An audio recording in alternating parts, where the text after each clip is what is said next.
बड़ी खबर आ रही है, पॉलिटिकल खबर है। आज सुबह से आप देख रहे थे लोक जनशक्ति में बड़ा ड्रामा चल रहा था, लेकिन बड़े विवाद के बाद चिराग पासवान को झटका लगा है। लोकसभा अध्यक्ष ओम बिरला ने लोकसभा में पशुपति पारस को एलजेपी के नेता के तौर पर मान्यता दे दी है।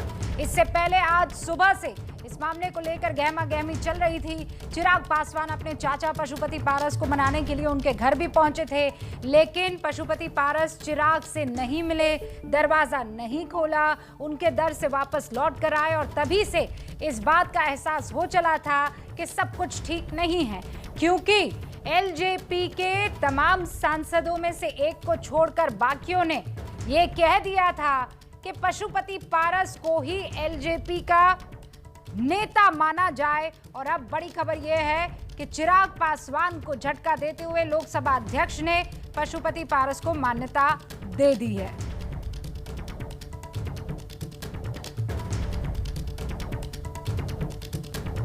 जदयू को नुकसान करने में लोक जनशक्ति पार्टी कितनी सफल हुई है, ये बात छुपी तो है नहीं। जनता दल यूनाइटेड को किस तरीके से नुकसान पहुंचे, मैं शुरू से मेरा लक्ष्य था और इसी लक्ष्य के साथ मैं चुनाव में उतरा था और मुझे खुशी है कि उस लक्ष्य को हम लोग पूरा कर पाए।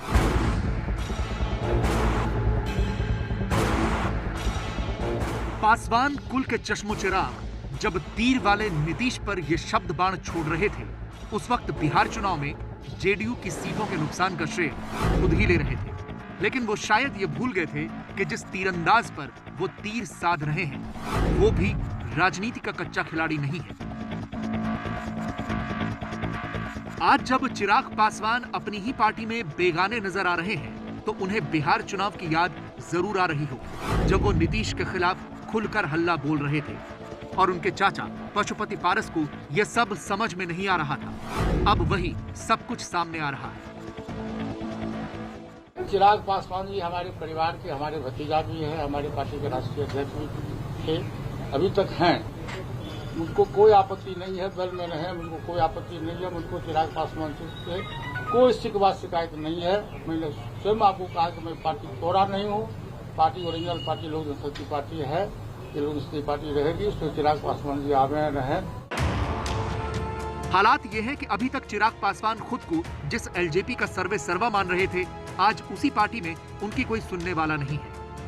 अंतिम कोशिश के तौर पर चिराग आज अपने चाचा पशुपति पारस के घर गए तो बाहर ही अपनी गाड़ी में करीब आधे घंटे तक बैठे रहे, लेकिन घर का दरवाजा नहीं खुला। काफी देर बाद गेट खुला और चिराग चाचा के घर में दाखिल हुए, मगर दिल में जगह नहीं बना पाए। कैसे घटनाक्रम हुआ है मैं थोड़ा सा आपको समझा दूं।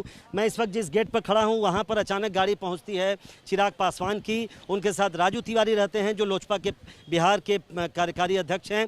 और चिराग पासवान की गाड़ी जब पहुंचती है तो पशुपति पारस उसके 5 मिनट पहले कहीं बाहर जा चुके होते हैं और उनकी गाड़ी यहां खड़ी रहती है। चिराग पासवान की गाड़ी, लगातार वो हॉर्न बजाते हैं और करीब 10-15 मिनट खड़े रहने के बाद ये दरवाज़ा खुलता है, छोटा दरवाज़ा, और उसके बाद पूरा दरवाज़ा जब खुलता है तो उनकी गाड़ी अंदर आती है और ये रही उनकी गाड़ी। और यहाँ आने के बाद भी, चूँकि मैं बता दूँ कि घर के कैंपस के अंदर तो गाड़ी चली जाती है, लेकिन गाड़ी जो दरवाज़ा है, घर का दरवाज़ा है, वहाँ तक उसके ठीक पहले रुक जाती है, क्योंकि अंदर का दरवाज़ा भी नहीं खुल रहा और तमाम बार बार हॉर्न बजाने के बाद भी ये जो दरवाज़ा है वो खोलने के लिए कोई तैयार नहीं था। एलजेपी में टूट हो चुकी है।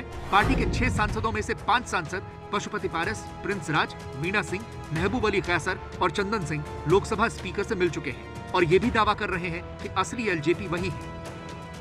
पार्टी हम लोग थोड़े जो मीडिया में जो छप रहा है, जो अभी आप लोग दिखा रहे हैं, जो पार्टी में टूट नहीं है, सब एक साथ है हम लोग। ये क्या है जो चिराग को आप लोग क्यों नेतृत्व बदला है? सिर्फ घर में भतीजा थे तो चाचा हो गए, क्यों? घर के चीज घर में रह गए, भतीजा में तो नहीं आके बन गए हैं। भतीजा में कमी क्या थी? तोड़ के हम लोग किसी में मर्जी तो नहीं कर गए हैं। भतीजा में ऐसा करते तब एक होता कि हाँ गलत हुआ है। भतीजा में कमी क्या थी, किस बात की नाराजगी? तो पारस जी बताएंगे ना। लोक जनशक्ति पार्टी में अब जो टूट हुई है उसकी स्क्रिप्ट दरअसल पिछले साल बिहार विधानसभा चुनाव के दौरान ही लिखी जानी शुरू हो चुकी थी। उस वक्त चिराग पासवान ने एनडीए से अलग होकर चुनाव लड़ने का फैसला किया था, जिस पर पार्टी के कुछ नेताओं को ऐतराज भी था। चिराग पासवान उस चुनाव में खुद तो कुछ खास नहीं कर पाए थे, लेकिन नीतीश कुमार को नुकसान पहुंचाने के पीछे सबसे बड़ी वजह वही माने जा रहे थे। कहते हैं कि चिराग पासवान से राजनीतिक बदला लेने के लिए नीतीश कुमार ने उसी वक्त फैसला कर लिया था। नीतीश कुमार ने कुछ ही महीनों के भीतर ही एलजेपी के इकलौते विधायक राजकुमार सिंह को अपने साथ मिला लिया था और उसके बाद अगला कदम था मिशन दिल्ली। नीतीश कुमार और पशुपति पारस के रिश्ते किसी से छिपे नहीं हैं। पशुपति पारस कभी नीतीश सरकार में मंत्री हुआ करते थे। बस इसी रिश्ते को सींचने में जेडीयू के दो बड़े नेता लग गए थे, सांसद राजीव रंजन उर्फ ललन सिंह और बिहार विधानसभा उपाध्यक्ष महेश्वर हजारी। कहते हैं कि ललन सिंह काफी वक्त से पशुपति पारस के संपर्क में थे और जैसे ही मौका मिला इन्होंने खेल कर दिया। आज भी सांसद वीणा सिंह के घर पर 500 सांसदों की बैठक में जेडीयू नेता ललन सिंह की मौजूदगी और पशुपति पारस से ललन सिंह की मुलाकात सब कुछ कह रही थी।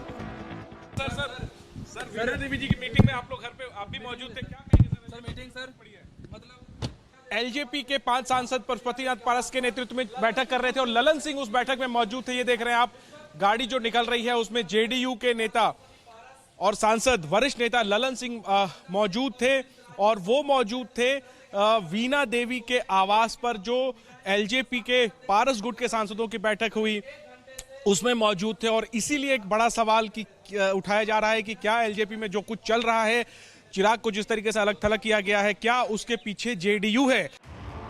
चिराग तले अंधेरा वाली कहावत तो आपने खूब सुनी होगी, लेकिन सच्चाई ये है कि इस वक्त चिराग पासवान के नीचे से जमीन खींच ली गई है और माना जा रहा है कि ये खेल करके नीतीश ने चिराग से अपना बदला ले लिया है।